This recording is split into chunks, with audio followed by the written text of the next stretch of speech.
जय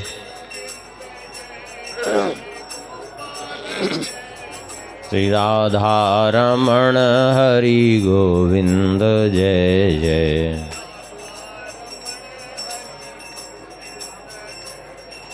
श्री राम जय जय रघुवीर जय जय।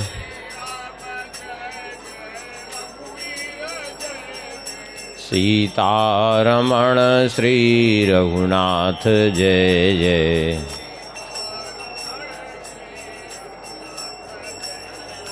श्री राम जय जय रघुवीर जय जय।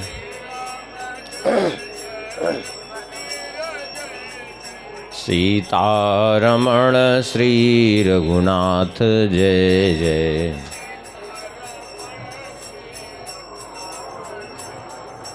गोविंद जय जय गोपाल जय जय। श्री राधा रमण हरि गोविंद जय जय।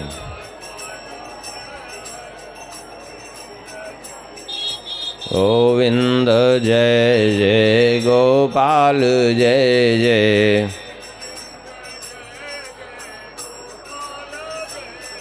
श्री राधा रमण हरि गोविंद जय जय।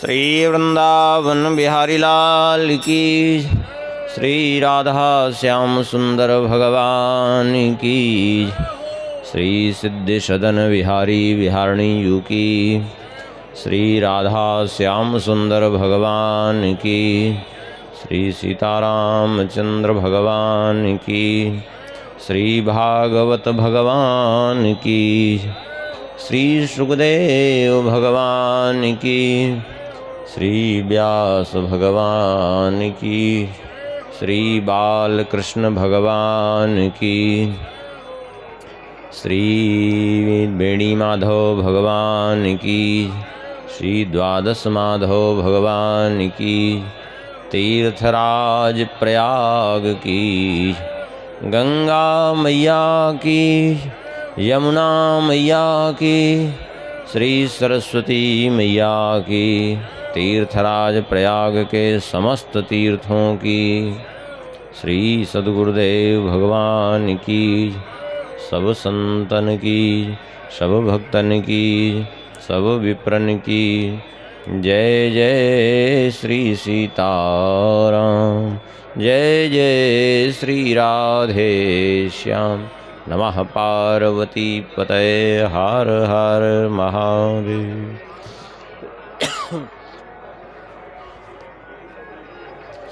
हरिशरणम। परम मंगल में प्रातपर अखिलेश्वर, अकारण करुणावरुणालय भक्तवांछा कल्पतरु।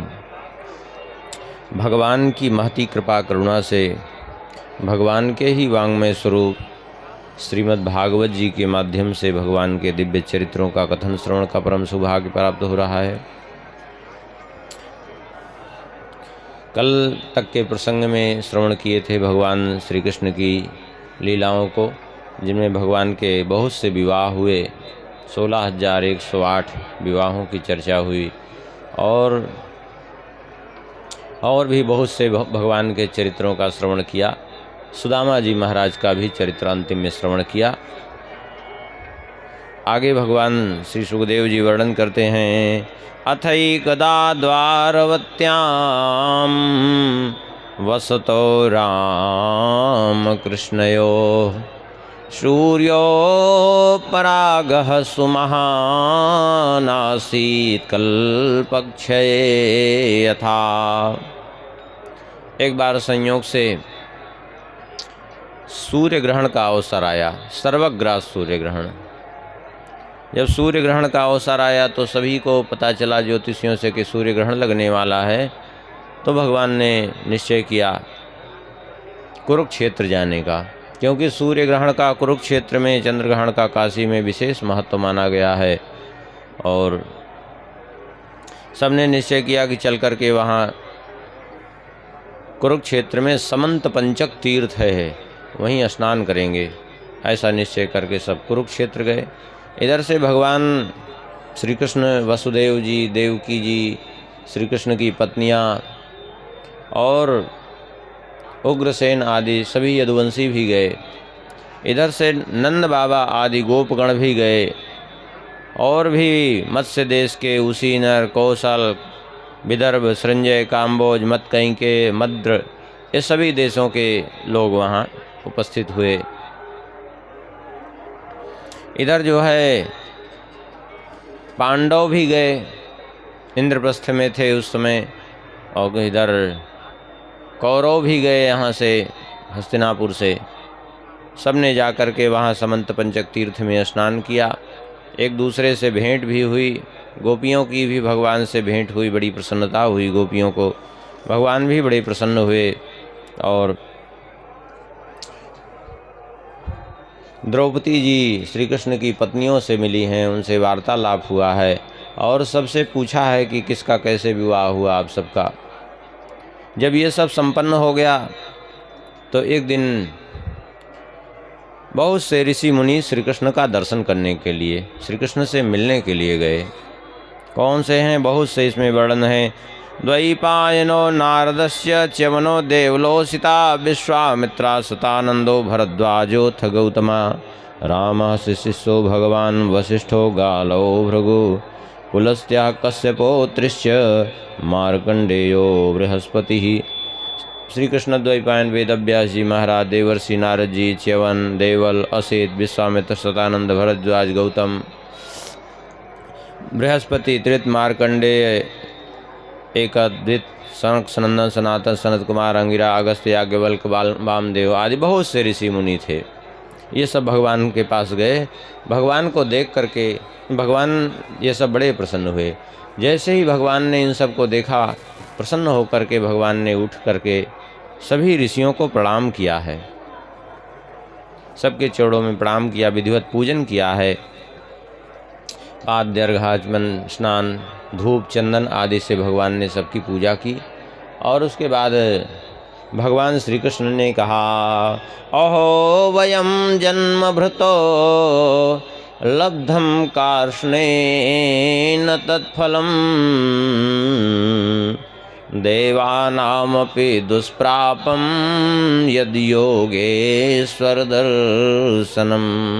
भगवान ने कहा, आज हमारा जीवन धन्य हो गया। आप सब ऋषि मुनियों के दर्शन करके हम कृतार्थ हो गए। आप सबका दर्शन तो बड़े बड़े देवताओं को भी दुर्लभ है, और आज आपने कृपा करके हमें दर्शन दिया। हम आप सबके चरणों में वंदन करते हैं। वास्तव में तो तीर्थ, जो जलमय तीर्थ हैं, जहाँ जा कर के लोग स्नान करते हैं, केवल वो जलमय तीर्थ ही तीर्थ नहीं होते, बल्कि भगवान कहते हैं, नयनमयानि तीर्थानि न देवा मृक्षिलामयाः ते पुनन्त्युरुकालेन दर्शनादेव साधवः। केवल जलमय तीर्थ ही तीर्थ नहीं होते, केवल देवताओं के विग्रह ही देवता नहीं होते, बल्कि सच्चे अर्थ में तो भगवान कहते हैं वे तीर्थ और वे देवता सेवन करने से बहुत दिनों में पवित्र करते हैं, किंतु दर्शना देव साधवा, किंतु संतजन तो दर्शन मात्र से अपने तुरंत पवित्र कर देने वाले होते हैं। तो सच्चे तीर्थ और सच्चे रूप में देव तो आप ही हैं। हे भगवान, भले ही कोई हमेशा तीर्थों का ही सेवन करता रहे, तीर्थों में स्नान करता रहे, सदा देव विग्रहों की सेवा भी करता रहे, किंतु यदि महत्पुरुषों का आश्रय नहीं लेता तो उसके हृदय से भेद बुद्धि का विनाश नहीं हो पाता। और जब तक जीव के हृदय की भेद बुद्धि का विनाश नहीं होता है, तब तक इस आवागमन के चक्र से उसका छुटकारा नहीं प्राप्त हो पाता।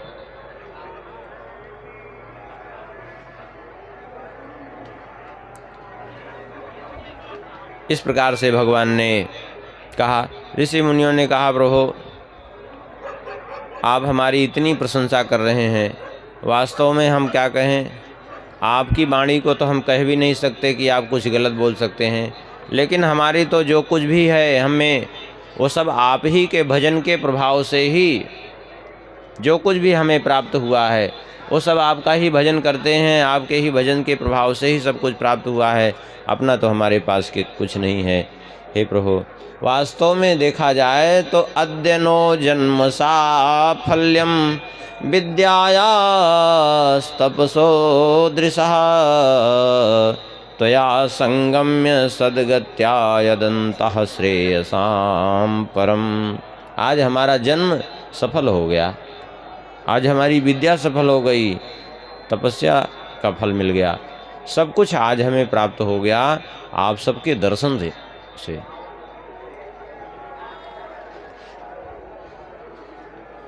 हे नाथ,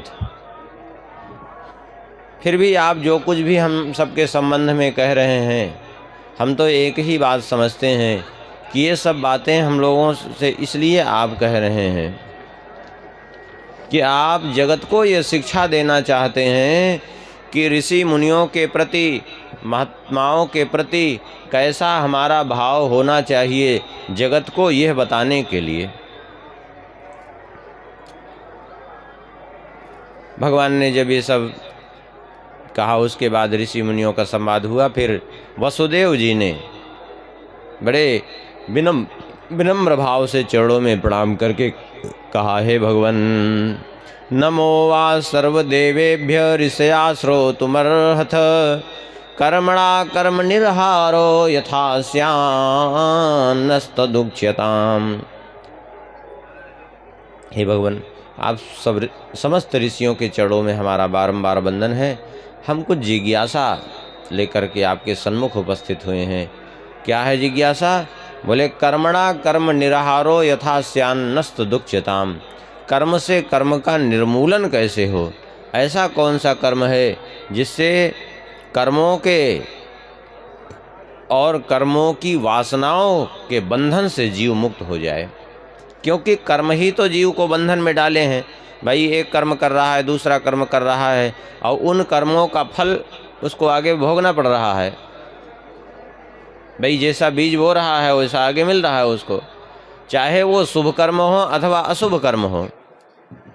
वो कर्म ही तो उसको संसार में भटका रहे हैं।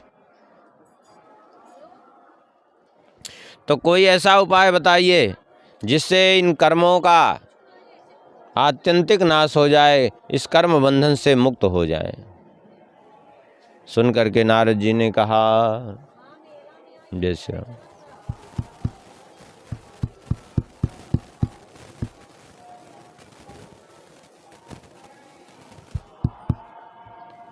श्री राम जय राम, जय जय राम। वही आएगा, बनाएगा। सीताराम जय सीताराम,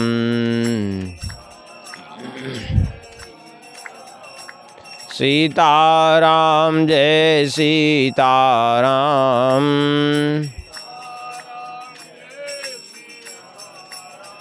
सीताराम जय सीताराम।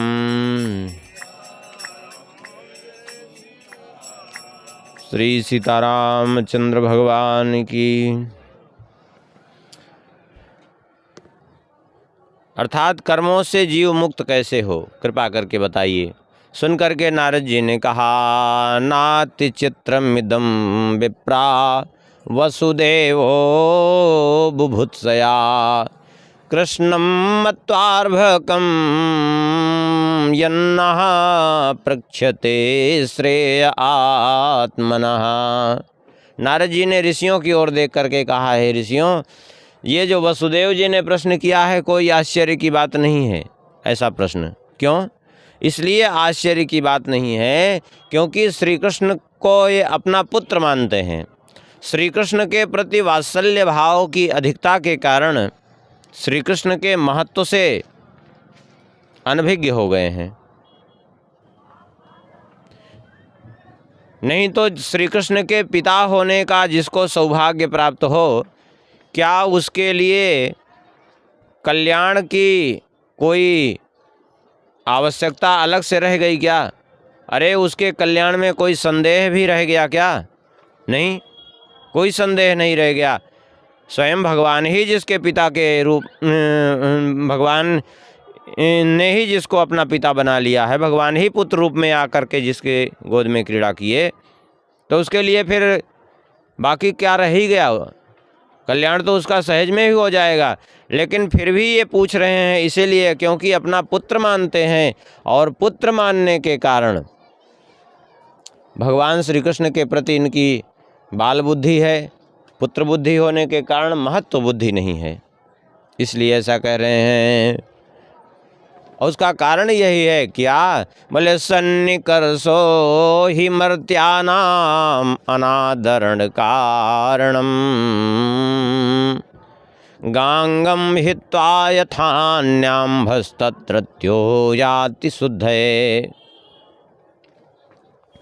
अतिशय सन्निकर्षता मनुष्य में अनादर का कारण बनती है। जैसे गांगम हित्वा यथान्याम्भस्तत्रत्यो याति शुद्धये, गंगा जी के तट पर रहने वाला व्यक्ति गंगा जी में स्नान नहीं करता और बाहर दूसरे तीर्थों में जाता है तो छोटे छोटे सरोवरों में, कुंडों में स्नान करता फिरता है। और जबकि वास्तविकता क्या है? इस संपूर्ण त्रिलोकी में नास्ति गंगा समम तीर्थम नास्ति मातृ समो गुरु, गंगा जी के समान कोई तीर्थ नहीं है। लेकिन फिर भी गंगा जी के अतिशय निकट रहने के कारण गंगा जी के प्रति उसकी महत्व बुद्धि नहीं हो पाती। आप यहीं देख लीजिए, यहाँ निकट रहने वाले, यहाँ कितनी दूर दूर से लोग आकर के स्नान करते हैं, लेकिन यहाँ जो पास में रहते हैं ना, वो नहीं करते। यहाँ तक कि जो पास में रहते हैं वो यहाँ माघ मेला में आते हैं तो भी नहीं करते, वहीं नल पे नहा लेते हैं। क्यों? क्योंकि अतिशय निकटता जो है, सन्निकर्षो हि मर्त्यानाम अनादरण कारणम, अतिशय निकटता अनादर का कारण बनती है। जिससे अधिक जो है निकटता बन जाएगी, उसके प्रति स्वाभाविक है महत्व बुद्धि नहीं रह जाती। जो चीज़ सहज में बिना किसी प्रयास के मिल जाए, बहुमूल्य से बहुमूल्य वस्तु भी हो, तो उसका जीवन में महत्व नहीं रहता है, स्वाभाविक है। श्री नारद जी कहते हैं कि आपने जो पूछा है एक तरह से देखा जाए तो ठीक ही है। आपने पूछा है कि कर्म से कर्म का निर्मूलन कैसे हो, तो सुन लीजिए। कर्मणा कर्मण्यरहार एष साधु निरूपितः यज्ञ श्रद्धया यजेद विष्णुम सर्वयज्ञेश्वरम मखई। इसलिए कर्म से कर्म का निर्मूलन यदि करना चाहते हैं तो एक काम करिए, यज्ञेश्वर भगवान श्रीहरि की यज्ञ के द्वारा आराधना कीजिए। क्यों? मनुष्य जैसे ही जन्म लेता है वो ऋण से दब जाता है। जन्म से ही उसके ऊपर ऋण है। कौन कौन से ऋण? देव ऋण, ऋषि ऋण और पितृ ऋण। इन तीनों ऋणों से वो दबा हुआ है। जैसे देव ऋण हमारे ऊपर क्यों है?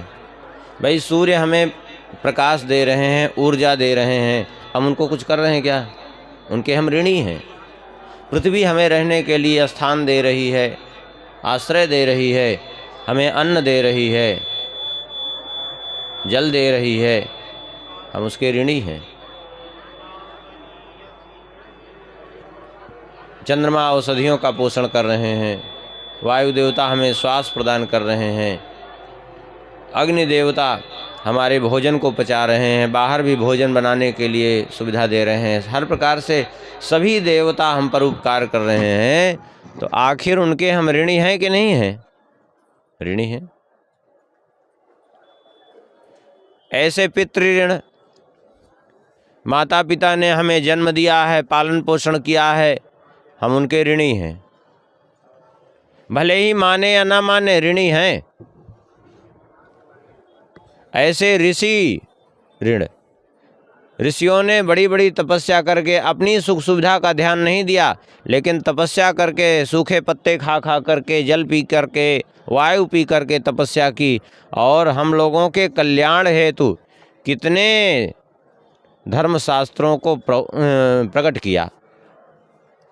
तो उनके हम ऋणी हैं, और यदि हम उनका ऋण चुकाना चाहते हैं तो जो शास्त्र कहते हैं उसको हम करें। पितृऋण से मुक्त होता है जीव कब? बोले माता पिता की सेवा करे, और उत्तम संतान जब उसको भक्त संतान प्राप्त होती है तब वो उस ऋण से मुक्त होता है। ऋषि ऋण से ग्रंथों का अध्ययन करके और उसके अनुसार आचरण करने से ऋषियों के ऋण से मुक्त होता है। केवल अध्ययन करने से नहीं, आचरण भी वैसा ही होना चाहिए। अब अध्ययन किया, अब आचरण में कुछ नहीं है, आचरण देखो तो सब घृणा हो, ऐसे आचरण से कुछ नहीं होगा।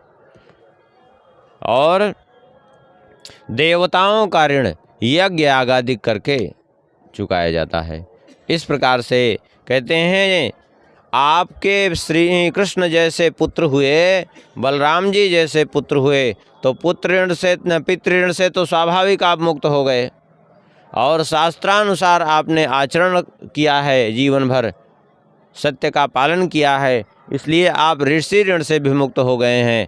अब देव ऋण से मुक्त होने के लिए आप भगवान का यज्ञ करिए, क्योंकि सबके मूल हैं भगवान, सभी देवताओं की आराधना उससे हो जाएगी। इसलिए भगवान विष्णु का यजन करिए यज्ञ के द्वारा। इन्होंने कहा, वसुदेव जी ने, तो हम दूसरे को किसको कहें, आप सभी ऋषियों को ही हम अपने ऋत्विज के रूप में, आचार्य के रूप में वर्ण करते हैं, और आप हमारा यज्ञ कराइए।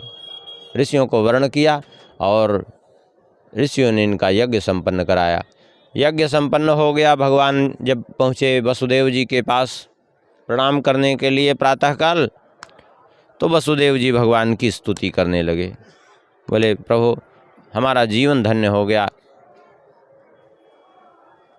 हम तो समझ ही नहीं पाए थे, आप हमारे पुत्र थे, और हम यही समझ रहे थे कि आप हमारे पुत्र हैं। सत्य ही कहा है कि जब तक महत्पुरुषों की कृपा न हो तब तक आपके स्वरूप को कोई नहीं समझ सकता। हम आपके स्वरूप को समझ ही नहीं पाए। ऋषियों की कृपा हुई तब हम आपके स्वरूप को जान सके कि आप भगवान हैं। सुन करके भगवान मुस्कुराए और भगवान ने कहा, ऋषियों की कृपा से आपको ब्रह्म ज्ञान हो गया कि अपने पुत्र में भी भगवान का दर्शन हो रहा है। चलो, ये ऋषियों की बड़ी कृपा हुई आप पर।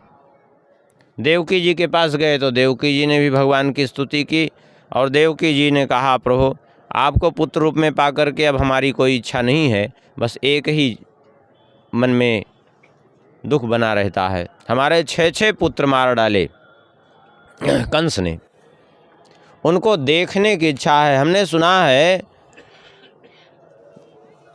कि तुमने गुरुपुत्र को लाकर के यमलोक से वापस किया था, तो हमारे पुत्रों को यदि वापस कर दो तो अच्छा है, हम भी उनको देख लें। भगवान ने कहा, ठीक है माता जी, यदि आपकी यही इच्छा है तो हम अवश्य ही जो है ले आएंगे।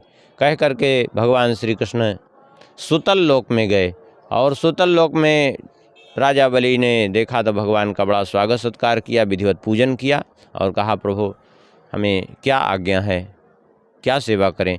भगवान ने कहा कि स्वयंभू मनवंतर में मरीचि जी के 6 पुत्र थे, और वो 6 पुत्र जो ऋषि थे मरीचि जी के, ब्रह्मा जी जब अपनी पुत्री सरस्वती को देख करके मुग्ध हो गए थे, तो उन्होंने ब्रह्मा जी के ऊपर हंस दिया था। उसी पर कुपित होकर के ब्रह्मा जी ने श्राप दिया 3 जन्म लेने का उनको। तो पहले जन्म में वे हिरण्यकशिपु के पुत्र बने, दूसरे जन्म में वे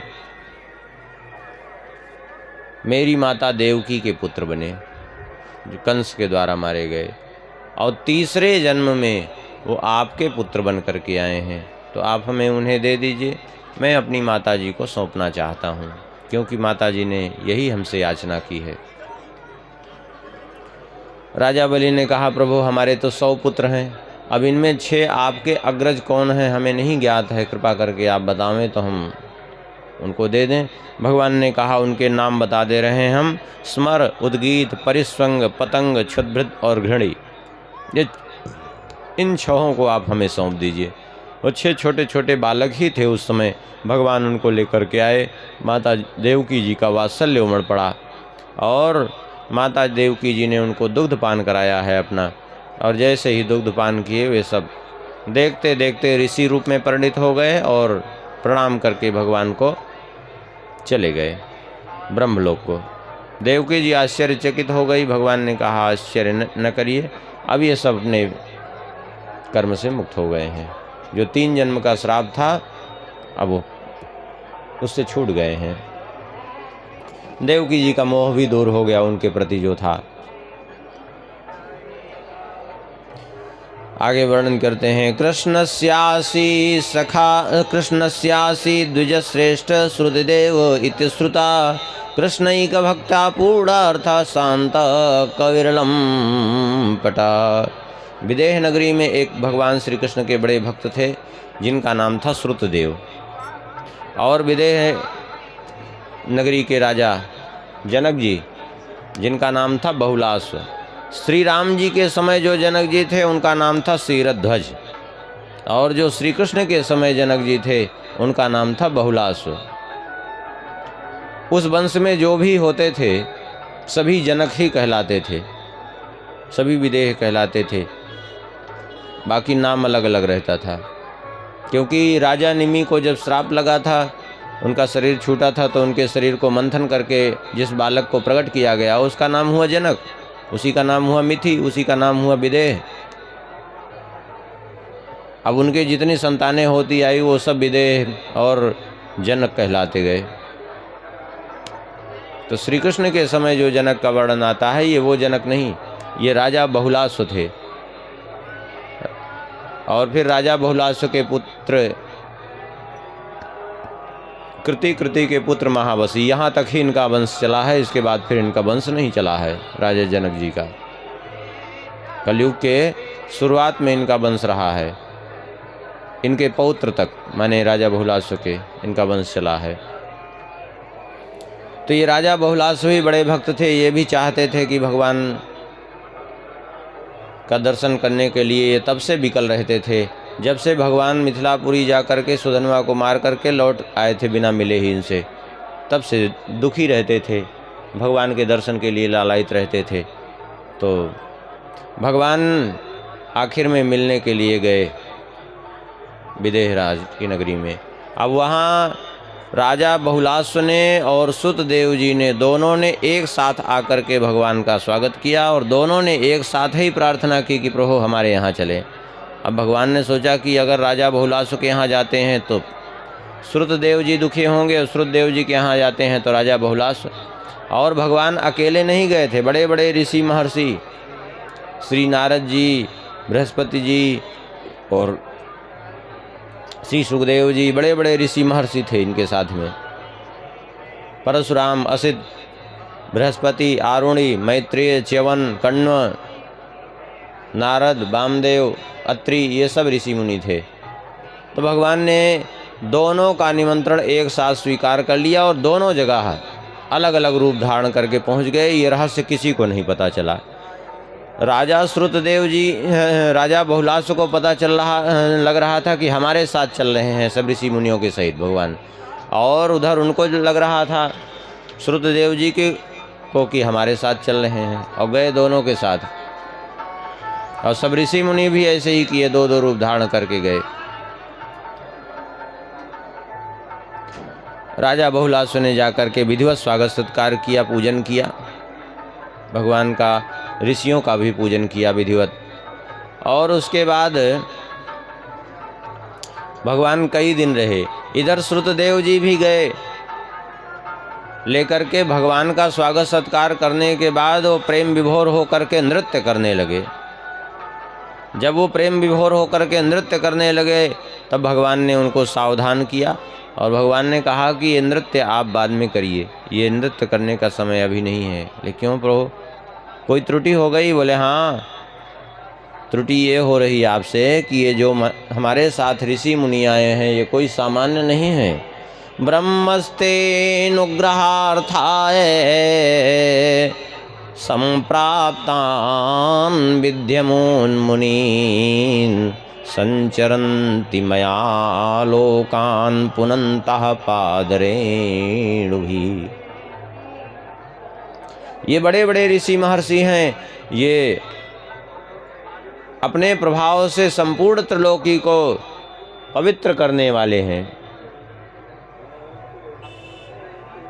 इसलिए पहले इनका पूजन करिए, क्योंकि देवता, क्षेत्र, तीर्थ ये सब पवित्र अवश्य करते हैं।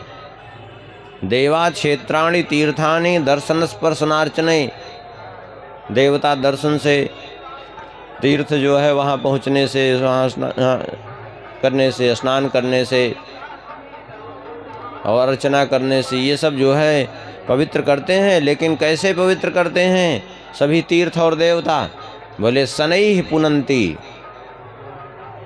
धीरे धीरे पवित्र करते हैं और कालेन बहुत समय में पवित्र करते हैं। लेकिन तदप्यर्हत्तमेक्षया, लेकिन ये महात्मा तो दर्शन मात्र से पवित्र कर देते हैं। इसलिए पहले इनका पूजन करो। वैसे भी ब्राह्मण जो है जन्म में श्रेष्ठ है।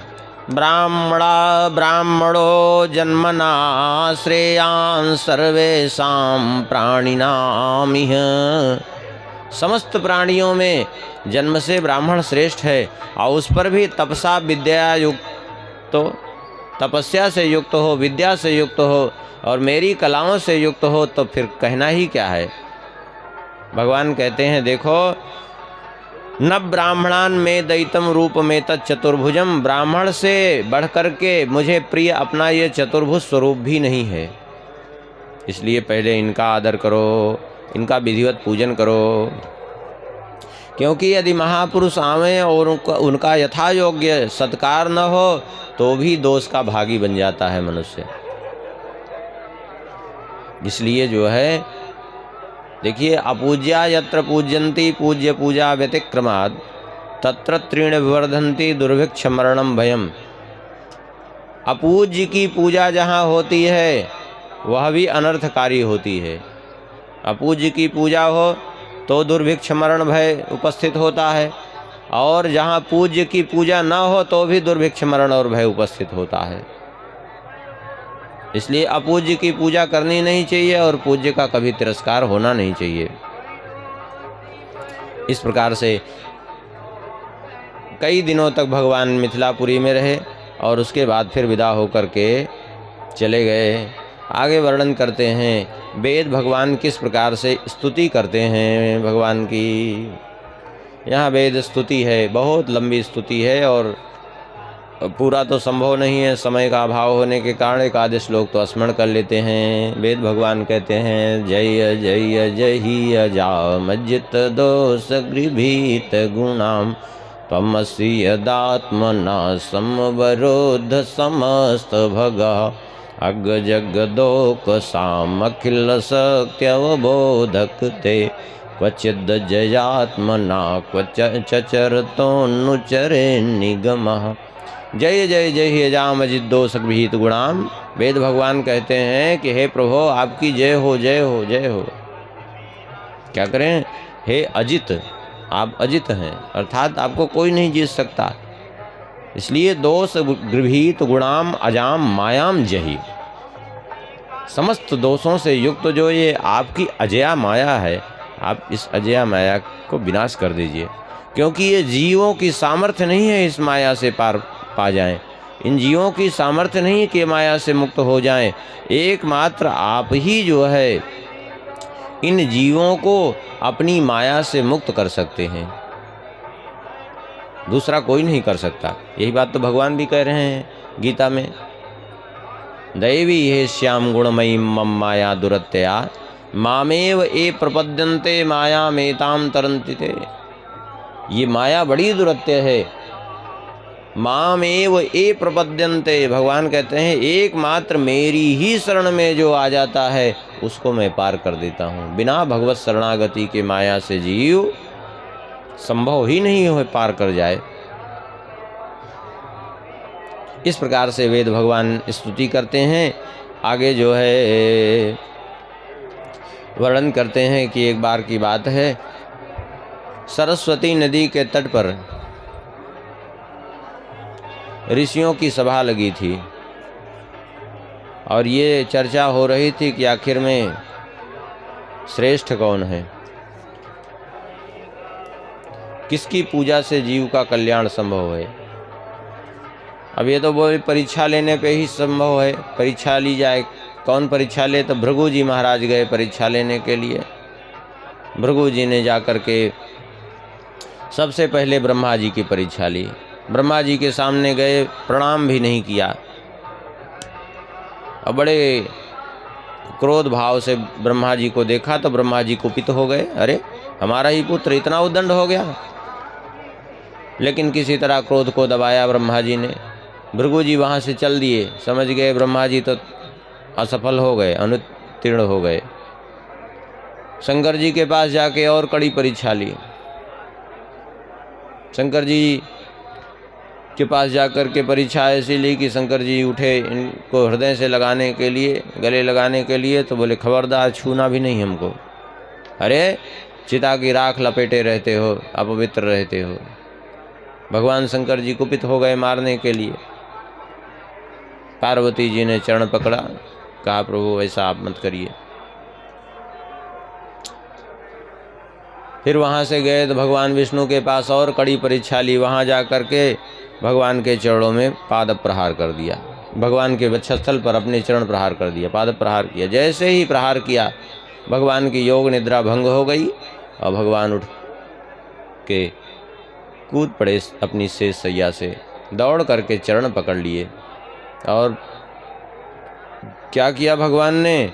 बोले भगवान ने कहा आहते स्वागतम ब्रह्मन् निषीदात्रासने क्षणम् अजानता मागतान वह क्षन्तुमर्हतना प्रभो।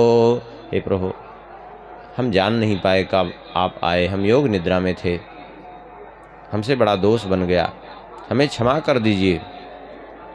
आपके चरणों में चोट लग गई होगी। अतीव कोमलौ तात चरणौ ते महामुनि। आपके चरण तो अत्यंत सुकुमार हैं, कोमल हैं, और मेरा वक्षस्थल कठोर है, उस पर आपके चरण लगे, आपको चोट लग गई होगी। ऐसे कह करके भगवान इत्युक्तो विप्र चरणों मर्दयन स्वेन पाणिना। प्रहार तो एक चरण से किया था, लेकिन दोनों चरण भगवान सहलाने लगे उनको, अपनी शेष सैया पर बैठा करके। दो हाथों से एक चरण पकड़ा, दो हाथों से एक चरण पकड़ा और सहलाने लगे। आपको चोट लग गई होगी। देख करके भृगु जी महाराज के नेत्रों से झरझर अश्रुपात होने लगा। लौट करके आए और बोले जो है वास्तव में देखा जाए तो कल्याण करना है यदि, तो भगवान श्रीहरि की ही आराधना करना उत्तम है। आराधना नाम सर्वेशाम विष्णुर आराधनम परम। भगवान शंकर जी भी यही कहते हैं, जितनी आराधना उपासना है उन समस्त आराधना उपासना में भगवान श्रीहरि की उपासना श्रेष्ठ है। और उससे भी तस्मात् परतरम देवी तदीया नाम समर्चनम, उससे भी श्रेष्ठ कुछ है तो भगवान के भक्तों की आराधना। परीक्षित जी ने कहा एक बात बताइए प्रभु, आखिर में जो है भगवान की आराधना जो करते हैं वो प्रायः देखा जाता है धन से हीन रहते हैं, दरिद्र रहते हैं, और जो भगवान शंकर जी की आराधना करते हैं वो धनवान होते हैं। और जबकि देखा जाए तो भगवान शंकर जी के पास कुछ नहीं है, एक वस्त्र तक नहीं, बाघंबर लपेटे रहते हैं, आभूषण के रूप में सर्प और भिक्षु। और भगवान नारायण लक्ष्मीपति हैं, फिर भी उनकी आराधना करने वाले इस प्रकार से दीनहीन कैसे रहते हैं? कृपा करके बताइए, ये विरुद्ध आचरण कैसे? तब श्री सुखदेव जी कहते हैं, भले ही भगवान शंकर जी के पास प्रत्यक्ष में कुछ नहीं है, लेकिन वास्तविकता तो ये है कि वे अपनी शक्तियों से तो युक्त रहते हैं कि नहीं, उनकी शक्तियाँ उनके पास रहती हैं। और दूसरी बात, वो प्रसन्न जल्दी हो जाते हैं, प्रसन्न होकर के दे देते हैं जो चाहता है भक्त। लेकिन भगवान विष्णु प्रसन्न होकर के जल्दी देते नहीं, वो तो देखते हैं कि जो है आखिर वो क्या मांग रहा है, इससे मतलब ही नहीं रखते हैं। उसका हित कैसे होगा उसी से उनको मतलब रहता है, बस वो मांगता रहे किनारे वो देंगे वही जिससे उसका हित होगा, अहित न होने पावे। इसलिए जो है ऐसा होता है। कहते हैं एक बार की बात है, भगवान शंकर जी की आराधना एक असुर ने की। शकुनी का पुत्र था ये बृकासुर, जा रहा था, संयोग से नारद जी रास्ते में मिले तो इसने पूछा कि आखिर ब्रह्मा विष्णु महेश में कौन जल्दी प्रसन्न होने वाले हैं। नारद जी ने कहा शिव जी जल्दी प्रसन्न होते हैं, इसलिए तो उनका नाम आशुतोष है। इसने केदार क्षेत्र में जाकर के अग्नि प्रज्वलित की, अपने शरीर को ही काट काट करके मांस आहुति देना प्रारंभ किया। 6 दिन तक ऐसे ही करता रहा, वो पूरे शरीर का काट काट करके मांस अग्नि में डाल दिया आहुति के रूप में। और 7वें दिन अपना शीश काटने लगा, जैसे ही वैसे भगवान शंकर जी प्रकट हो गए, उसको पकड़ लिया, स्पर्श करते ही भगवान शंकर जी के फिर से स्वस्थ हो गया। भगवान शंकर जी ने कहा हम प्रसन्न हैं, जो इच्छा हो वरदान मांग लो, क्या चाहिए तुम्हें। तो उसने कहा कि ठीक है, तो आप हमें यही वरदान दे दीजिए कि हम यस्य यस्य कर्म शेषनी सदास्य मृतामिति, जिस जिसके सिर पर अपना हाथ रखें वो मर जाए, भस्म हो जाए। भगवान शंकर जी को अच्छा तो नहीं लगा सुन करके, लेकिन वचन दे चुके थे तो कह दिया तथास्तु। और उसके बाद पार्वती जी के ऊपर जब दृष्टि गई तो भगवान शंकर जी की ओर हाथ बढ़ाया। भगवान शंकर जी ने कहा क्या है, हमारी ओर हाथ क्यों बढ़ा रहे हो। बोले भस्म करने के लिए। भगवान शंकर जी भागे, अब आगे आगे भगवान शंकर जी पीछे पीछे हो। सब जगह भगवान शंकर जी भागते फिरे, लेकिन वो पीछा ही नहीं छोड़ा। तब भगवान शंकर जी वैकुंठ लोक की ओर भागे। भगवान ने देखा कि शंकर जी इधर आ रहे हैं, ये पीछे लगा हुआ है, तो तुरंत भगवान एक ब्रह्मचारी का वेश धारण किए और सामने आ गए उसके। और आकर के भगवान ने कहा रुको, साकुने अभवान व्यक्तम श्रांतम किम दूरमागतः। अरे शकुनि नंदन बृकासुर, तुम इतनी तेजी से कहाँ भागे चले जा रहे हो। अरे शरीर का कम से कम ध्यान रखा करो, इतना कष्ट नहीं देना चाहिए इस शरीर को। अब इसके पिता का और इसका नाम लेकर के जब पुकारा तो स्वाभाविक है कि इसको लगा कि कोई परिचय के होंगे, थोड़ा छिटका। उसके बाद कहा रुको, अभी हमको फुर्सत नहीं है रुकने की। भगवान ने शंकर जी की ओर संकेत किया, शंकर जी खड़े हो गए। बोले बताओ क्या समस्या है। बोले अब समस्या हम आपको सुनाएंगे तो भाग जाएंगे। भगवान ने कहा कि चिंता मत करो, उनके पीछे पड़े हो। बोले हाँ। बोले वो भागने नहीं पाएंगे, हम भी कोई सामान्य ब्रह्मचारी नहीं हैं, जब तक हम न चाहें उनका उन भागने नहीं देंगे, तुम चिंता मत करो। अब तुम सही सही बताओ कि बात क्या है, तुम इनके पीछे भाग क्यों रहे हो। सारी बात बताई कि हमको वरदान दिया है इन्होंने, भस्म करूँगा इनको। बोले भस्म तुम कैसे करोगे, तुम्हारे पास अग्नि भी तो नहीं है, कैसे इनको जलाओगे। अरे बोले हाथ रखेंगे तो भस्म हो जाएंगे। भगवान सुनकर के हंस पड़े, कैसी मूर्खतापूर्ण बात कर रहे हो तुम। अरे किसी के हाथ रखने से कोई आज तक भस्म होता है। अरे बोले लेकिन वरदान तो दिया है इन्होंने, ये वरदान दिया है। बोले हाँ। सुन करके भगवान हंसे। बोले एक बात बताओ, वरदान किसका काम करता है। बोले देवताओं का वरदान काम करता है। बोले कभी ये भी सुना है कि किसी राक्षस पिशाच का भी वरदान काम करता है। कभी सुना है किसी भूत प्रेत का पिशाच का वरदान काम करता है किसी को? बोले नहीं करता, नहीं करता। बोले जब नहीं करता तो इनका कैसे काम करेगा? क्या मतलब है? अरे ये त्रिदेवों में है, आप कैसी बात कर रहे हैं? भगवान ने कहा हम सही कह रहे हैं, लगता है तुम्हें पता नहीं है। अरे इनको दक्ष ने श्राप दिया था कि नहीं पिशाच भाव में जाने का, और तब से ये राख लपेटे घूमे रहते हैं कि नहीं? आप बताओ, जब दक्ष का श्राप लग गया तो इनका वरदान कैसे काम करेगा? बोले बात तो सही कह रहे हैं आप। अच्छा, ये मान लिया इनका वरदान झूठा है तो भाग क्यों रहे हैं? बोले भाग इसलिए रहे हैं कि झूठे साबित हो जाएंगे नहीं भस्म होंगे तो, और झूठा कौन साबित होना चाहेगा? इसलिए भाग रहे हैं डर के मारे कि झूठे न साबित हों। अच्छा, मान लिया तुम कहते हो कि इनका वरदान सत्य है, थोड़ी देर तुम स्वयं परीक्षण क्यों नहीं करते? अगर इस हाथ में भस्म करने की शक्ति है तो हाथ को हाथ पे रखो। बोले रख दिया। बोले हाथ से कुछ गर्मी निकल रही है? बोले बिल्कुल नहीं निकल रही। बोले जिस हाथ से गर्मी नहीं निकलेगी उस हाथ से कोई भस्म कैसे होगा? अच्छा एक काम करो, तुम अपने सिर के ऊपर लगाओ, हाथ अपने है दूसरे को तो नहीं? बोले नहीं। बोले धीरे धीरे तुम नीचे करो, और जैसे ही गर्मी लगे तो इसे हटा लेना, हाथ तो अपने है कि नहीं? बोले हाँ ये बात तो ठीक है, ये तो हमने सोचा ही नहीं। बोले तो इसीलिए तो कह रहे हैं कि तुम व्यर्थ में परिश्रम कर रहे हो, तुम स्वयं जिस चीज़ का परीक्षण ही नहीं किया उसके पीछे भाग रहे हो। तुम थोड़ा थोड़ा नीचे करते रहो। अब वो नीचे करता गया, बोले गर्मी लग रही? बोले बिल्कुल नहीं लग रही। थोड़ा और नीचे करो, करते करते जैसे ही स्पर्श हुआ, वो भगवान शंकर जी ने ये थोड़ी कहा था कि गर्मी लगेगी और ताप उत्पन्न होगा, ऐसा तो नहीं कहा था। भस्म हो गया तुरंत। भगवान ने शंकर जी से कहा कि ये तो अपने ही दुष्कर्मों से भस्म हो गया, लेकिन वरदान देने के पहले विचार तो कर लिया करिए कि किसको क्या दे रहे हैं। अरे सर्प को दूध पिलाने से वो अच्छा नहीं हो जाएगा, उसका विष ही बढ़ेगा।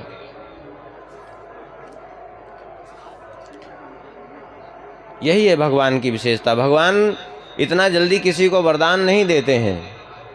भगवान की कोई आराधना कदाचित किसी कामना से भी करता है तो उसका परिणाम क्या होता है? जब तक भगवान की वो आराधना करता है और जब भगवान उसके सामने आते हैं तो फिर ये नहीं कहता कि हमें ये चीज़ चाहिए, फिर वो कहता है बस एक ही चीज़ चाहिए, अब प्रभु कृपा करो यही भांति, सब तज भजन करूं दिन राती, यही वर मांगूं कृपा निकेता, वसो हृदय श्री अनुज समेता। ऐसी स्थिति हो जाती है फिर।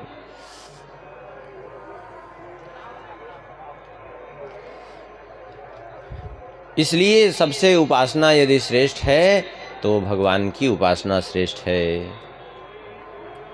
भगवान की उपासना से ही जीव मात्र का कल्याण संभव है। यहीं 10वें स्कंद की कथा संपन्न होती है। 11 स्कंद में प्रवेश करेंगे। थोड़ा सा भगवान नाम कीर्तन करें। गोविंद जय जय गोपाल जय जय,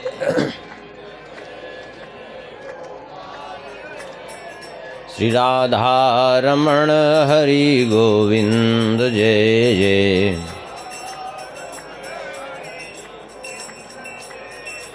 गोविंद जय जय गोपाल जय जय,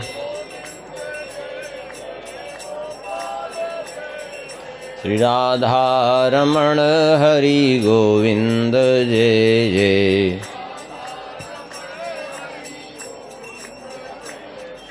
श्री राम जय जय रघुवीर जय जय,